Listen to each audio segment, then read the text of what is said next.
ಆ gang weapons ಎಲ್ಲ ಇಟ್ಕೊಂಡು ಬಂದು ಇವ್ರಿಗೆ ಸಾಯಿಸಕ್ಕೆ ಅಂಗಡಿ ಹತ್ರ ಬಂದಿದ್ದಾರೆ.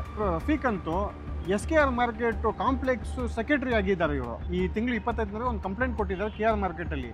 ಈ ಕಂಪ್ಲೇಂಟ್ ಏನಾಗಿದೆ ಅಂದ್ರೆ ಆ ಮಾರ್ಕೆಟ್ ಒಳಗೆ ಸುಮಾರು ಒಂದು ಗ್ಯಾಂಗ್ ಇದೆ ಅಂತ. ಆ ಗ್ಯಾಂಗು ಡ್ರಗ್ ಪೆಡ್ಲಿಂಗು ಮಾರಾಟ ಎಲ್ಲ ಆಗ್ತಾ ಇತ್ತು.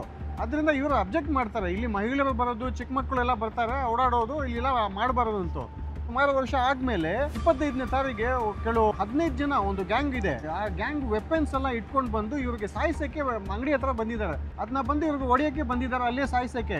ಇವ್ರು ಏನೋ ಬಚಾವ್ ಮಾಡ್ಕೊಂಡು ಅಲ್ಲಿಂದ ಎಸ್ಕೇಪ್ ಆಗಿ ಓಡೋಗ್ತಾರೆ. ಈಗ ನಮ್ಮ ಬೆಂಗಳೂರಲ್ಲಿ ಇಂಥದ್ದು ಗ್ಯಾಂಗ್ ಬಾಂಬೆ ತರ ಆಗ್ಬಿಟ್ಟಿದೆ. ಯಾರು ಎಲ್ಲಿ ಬೇಕಂತ ಕೊಲೆ ಮಾಡೋಕ್ಕೆ ಟ್ರೈ ಮಾಡ್ತಾ ಇದ್ದೀವಿ. ಈಗ ನಾನು DGP ಸಾಹೇಬ್ರಿಗೆ ಮತ್ತು ಕಮಿಷನರ್ ಸಾಹೇಬ್ರಿಗೆ ಒಂದು ರಿಕ್ವೆಸ್ಟ್ ಮಾಡ್ತಾ ಇದ್ದೀನಿ, ಆದಷ್ಟು ಬೇಗ ಈ ಗ್ಯಾಂಗ್ ಯಾರಿದೆ ಅವ್ರಿಗೆ ಅರೆಸ್ಟ್ ಮಾಡಬೇಕು. ನಾನು ರಫೀಕ್ ಅಹಮದ್ ಅಂತ, SKR ಮಾರ್ಕೆಟು ಸೆಕ್ರೆಟ್ರಿ. ಅಲ್ಲಿ ಏನೋ ಕೆಲಸ ಇದ್ದರೆ ನಾವೇ ಮಾಡೋದು, ಒಳ್ಳೆ ಕೆಲಸ ಏನೋ ಇದ್ಲೆ. ಆಮೇಲೆ ನಮ್ಮದು ಕೇಸದ್ದು ಬರೋಗೋ ಇದಿರ್ದು ಎಲ್ಲ ನಾವೇ ಮಾಡೋದು ಒಳ್ಳೆತನ. ಯಾರಿಗೋ ಬಡವ್ರಿಗೆ, ರೈತರಿಗೆ, ವ್ಯಾಪಾರಸ್ಥರಿಗೆ ತೊಂದರೆ ಆಗ್ಬಾರ್ದಂತ ಏನಕ್ಕೆ ನಾನೇ ಮುಂದೆ ಹೋಗೋದು. ಅಲ್ಲಿ ಏನಾಯಿತು ಅಂದರೆ ಮೊನ್ನೆ 25ನೇ ತಾರೀಕು 7:00ವರೆಗೆ ಒಂದು ಗ್ಯಾಂಗ್ ಬಂತು. ಎಲ್ಲ ಮಾಸ್ಕು, ಹೆಲ್ಮೆಟ್ಟು ಎಲ್ಲ ಹಾಕ್ಕೊಂಡು ಬಂದ್ಬಿಟ್ಟು ಹೊಡಿತೀನಿ, ಅದೇ ನನಗೆ ಸಾಯಿಸೋಕ್ಕೆ ಬಂದಿರೋದು. ಇವ್ರು ಯಾರು ಏನಂತ ಏನು ನನಗೆ ಇನ್ನೂ ಕನ್ಫರ್ಮ್ ಆಗಿಲ್ಲ. ಆಮೇಲೆ ನಾನು ಒಂದು FIR ಹಾಕಿದ್ದೀನಿ ಹಿಂಗೆ ಆಗೈತೆ ಅಂತ. ಆಮೇಲೆ ಸರ್ಕಲ್ ಸಾಹೇಬ್ರಿಗೇನ ಹೋಗಿ ಭೇಟಿ ಮಾಡಿ ಎಲ್ಲ ಮಾಡಿದ್ದೀನಿ. ಒಂದು ವಿಡಿಯೋ ಅವ್ರಿಗೆ ಕಳಿಸಿದ್ದೀನಿ. ಆಮೇಲೆ MA ಸಲೀಂ ಸಾಹೇಬರು IDGP ಅವ್ರಿಗೆ ಕಳಿಸಿದ್ದೀನಿ. ಅವರೇ ನಮಗೆ ರಿಪ್ಲೈ ಮಾಡಿದ್ರು, ಮೆಸೇಜ್ ಮಾಡೋ ಸಾಹೇಬರು ಭಾಳ ಒಳ್ಳೆಯವರು. ಅದು ಏನಂದರೆ ಇವಾಗ ನನಗೆ ಜೀವ ಬೆದರಿಕೆ ಆಗ್ತೈತೆ. ಏನು ಮಾಡೋದು, ಹಂಗೆ ಶಾಪ್ಗೆ ಹೋಗ್ಲಾ, ನಾನು ಮನೆಗೆ ಹೋಗ್ಲಾ, ಹೆಂಗೆ ಹೋಗ್ಲಿ, ಪ್ರೊಟೆಕ್ಷನ್ ಏನಿಲ್ಲ ನನಗೆ ದಯವಿಟ್ಟು ಪ್ರೊಟೆಕ್ಷನ್ ಕೊಡಬೇಕು. ಪೊಲೀಸು ನನಗೆ ಮೊನ್ನೆನ ಹಿಂಗೆ ನನ್ನ ಹಿಂದ್ಗಡೆನೇ ಬಂದರು. ಆಮೇಲೆ ಹೋಗಿ ನಾನು ಹೇಳಿದೆ ಸರ್ಕಲ್ ಸಾಹೇಬ್ರಿಗೆ. ಅವ್ರು ಹೇಳಿದ್ರು ಡೈಲಿ ನಾನು 2 ಕ್ರೈಮ್ ಅವ್ರಿಗೆ ಕಳಿಸ್ಕೊಡ್ತೀನಿ ಅಂತ ಹೇಳಿದ್ರು. ಇವಾಗ ಮಾರ್ಕೆಟ್ಗೆ ಹೋಗೋದು ಬೇಡ, ಅದು ಆಗ್ತೈತೆ.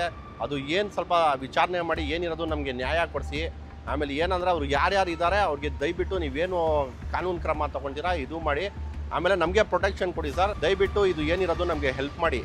ಆ ಗ್ಯಾಂಗ್ಗೆ ಹೆದರ್ಕೊಂಡು ಇವರು ಮನೆಗೆ ಹೋಗ್ತಾ ಇಲ್ಲ, ಅಂಗಡಿಗೆ ಹೋಗ್ತಾ ಇಲ್ಲ.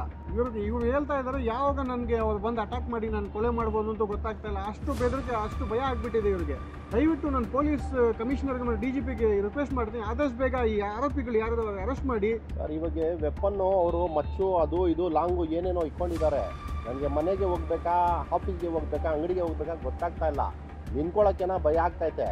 ಅದಕ್ಕೆ ನನಗೆ ಪೊಲೀಸ್ ಪ್ರೊಟೆಕ್ಷನ್ ಏನಿರೋದು ಕೊಟ್ಟರೆ, ನಮ್ಮ ಸಾಹೇಬ್ರಿಗೆ ಹೇಳಿದ್ರೆ ಸರ್ಕಲ್ ಸಾಹೇಬ್ರಿಗೆ ಪೊಲೀಸ್ ಪ್ರೊಟೆಕ್ಷನ್ ಕೊಡ್ತಾರೆ. ನನ್ನ ಮನೆಗೆ ಹೋಗ್ಬೇಕಾ, ಎಲ್ಲಿ ಹೋಗಬೇಕು ಏನು ಗೊತ್ತಾಗ್ತಾ ಇಲ್ಲ.